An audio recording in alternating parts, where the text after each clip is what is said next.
Welcome to this short lecture video on inflation.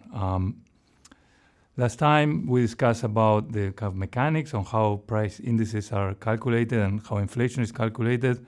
Today we're going to talk a little bit about the relevance of inflation and sustained increase in price level on an economy. As we saw last time, inflation is essentially defined as the percentage increase on a price index. Depending on what price index we use, we can get different measures of inflation, and it captures what's going on with prices. Now, why do we focus on inflation or the percentage increase on the price index? Because essentially, and this is kind of like an important point to notice, is that in our modern economies where we use fiat money, a monetary way of indexing things, the actual price level is irrelevant. So to give you an example of what the actual price level is irrelevant, so in other words, it doesn't matter if something costs 100 or 1,000 or 1,000,000. What matters is how does that cost relative to other prices in the economy. So to illustrate that, let me give you an example. Suppose that the government would pass a law that would say, from today on, instead of expressing things in Canadian dollars, we're going to switch our unit of measurement to cents. So now you're forced by law to express your prices and every contract you make in cents of a Canadian dollar instead of Canadian dollars. Now, how would that affect the prices? Well, essentially everything will be multiplied by 100. If a can of pop used to cost $1, now it's going to cost 100. So essentially all prices will be multiplied by 100. Also, your wage, if you used to make, $10 an hour, now you're going to make 1,000 cents an hour and so on. And so this essentially means everything is multiplied by 100, but you still can afford the same basket of goods, and relative prices, the cost of one good in terms of the other, has not changed. And in other words, your purchasing power has not changed. So basically we have the same economy, but now all prices have been indexed and increased by 100. So essentially, another way of saying that is that in a modern economy, we're free to choose the unit in which we want to express prices. So for that reason, we focus on what happened to the change in average prices, not the value of prices.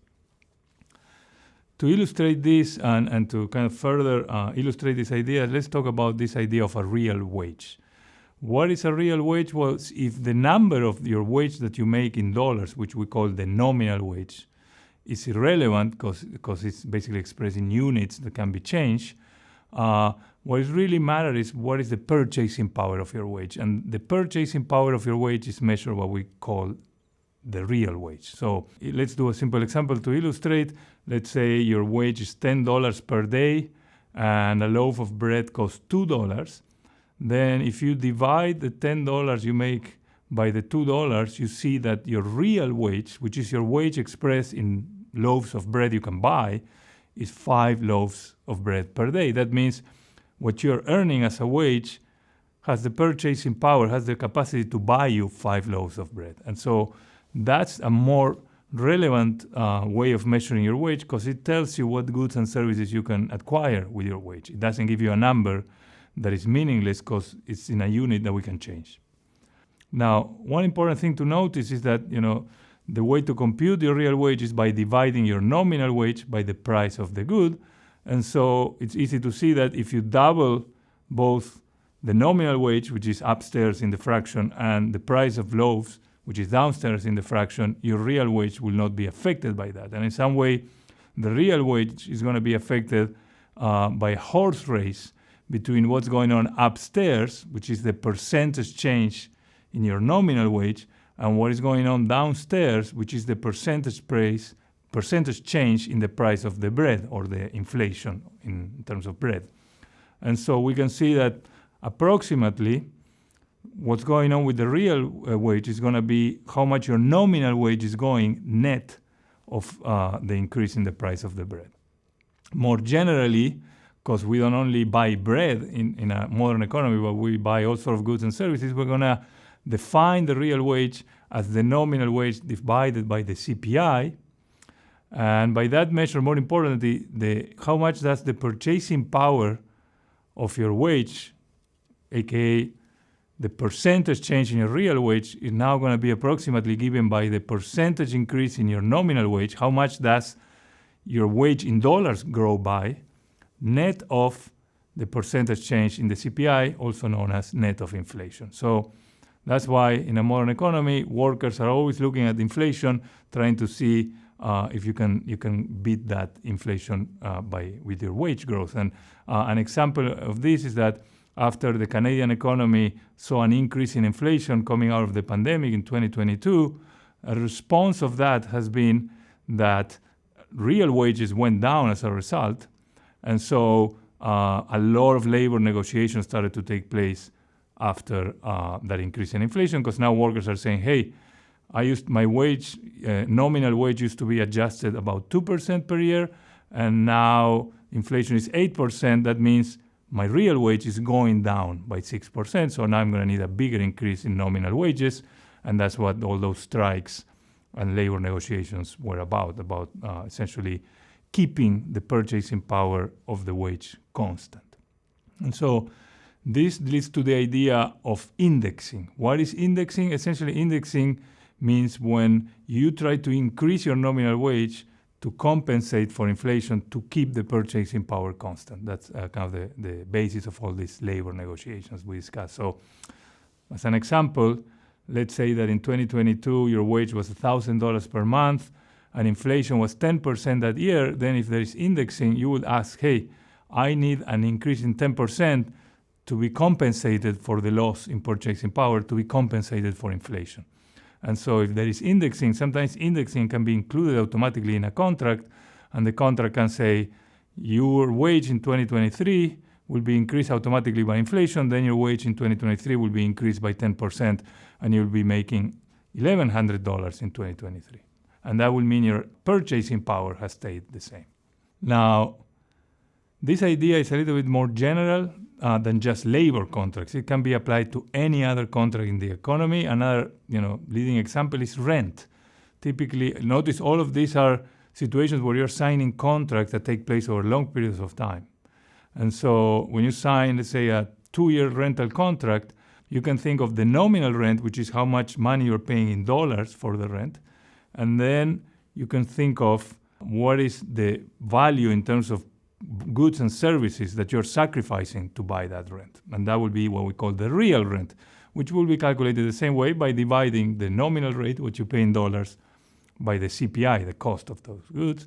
And then the same idea would apply that, you can essentially look at the growth in the real rent as what's going on with your nominal rent net of inflation. So for example, let's say you were paying $2,000 per month in rent. That would be your nominal rent. And let's say the cost of a representative basket of goods was $1,000, then your real rent will be 2 baskets of goods per month. In other words, what you're paying for rent in real terms is the equivalent of sacrificing 2 baskets of goods per month. That's what you're sacrificing to pay for rent. This notion of indexing, as we will see, can actually be dangerous because indexing can actually lead to more inflation. We say indexing can be inflationary. Why? Well, think about this. Suppose you have an economy where all wage and rental contracts are indexed, and all long-term contracts are indexed. So then if there is inflation, then wages and rent goes up as a response to that, as we saw in our examples. And then if wage and rents go up, then businesses are going to see an increase in their costs. And if businesses see an increase in their costs, they're going to pass some of that increase in their costs to consumers, which means there will be an increase in prices. And if there's an increase in prices, there will be more inflation. So we get into that type of dynamic where having inflation creates an increase in costs, which creates a further increase in inflation. And so if you're in an economy with inflationary problems, this may make reducing inflation hard. In other words, in some cases, when governments are trying to eliminate inflation, they make indexing illegal to not allow people to index their contracts. And an important point related to this that is important to notice is that it's not really the actual rate of inflation, but simply people having the belief that there will be inflation, that prices will go up, is enough to create this dynamic. And that means that people's expectations about inflation can be. So in other words, if people believe there will be inflation, that can lead to inflation if you allow for indexing. So let's give a simple example. Let's say you're negotiating a 2-year wage contract and you kind of agree that your wage should be $1,000 per month on your first year. And let's say now you expect there's going to be a 10% inflation in the economy over the first year. Then you would ask for a 10% increase in your second year. So just you believing there's going to be a 10% increase in inflation leads to a 10% increase in wages, and that may lead to further inflation. And so expectation of inflation may also lead to higher wages and higher rent and higher other contracts in terms leading to higher prices, hence creating more inflation. So this is a point related to indexing. Expectations about inflation are very important, and that's why you hear oftentimes government officials in situations of inflation trying to convince the public that inflation is only a temporary phenomenon. And you saw that during the Canadian 2022-23 inflation spike, that constantly government officials from the Central Bank of Canada will come out reassuring the public this is only a temporary increase in inflation. Why was that important? It was important because if people start believing that increase in inflation was the new normal, now that's going to mean that new contracts will be indexed by 10% per year instead of 2% per year. So when you sign a rental, now the second year, the rent goes up by 10%, your wages and so on. And so now the economy is stuck with high inflation, and that, as we will see, can have negative consequences. Now, a related point to that is because expectations can be wrong. Notice the following: if you miscalculate inflation and the actual inflation ends up being higher than 10%, which is what you include in your contract, now your real wage will actually go down and you will have a lower real wage. And this is bad news for you as the worker. It's good news for your employer, who ends up paying a lower real wage. And so the other kind of point to take away from this discussion is that there is redistributions of wealth that takes place when you miscalculate inflation. In this case, you underestimated inflation in your contract that led to a redistribution from the worker to the employer. If you overestimated, it will be the other way around, and then you end up with a higher wage. And the same is true about rental and about other long-term contracts that we may discuss later. Okay.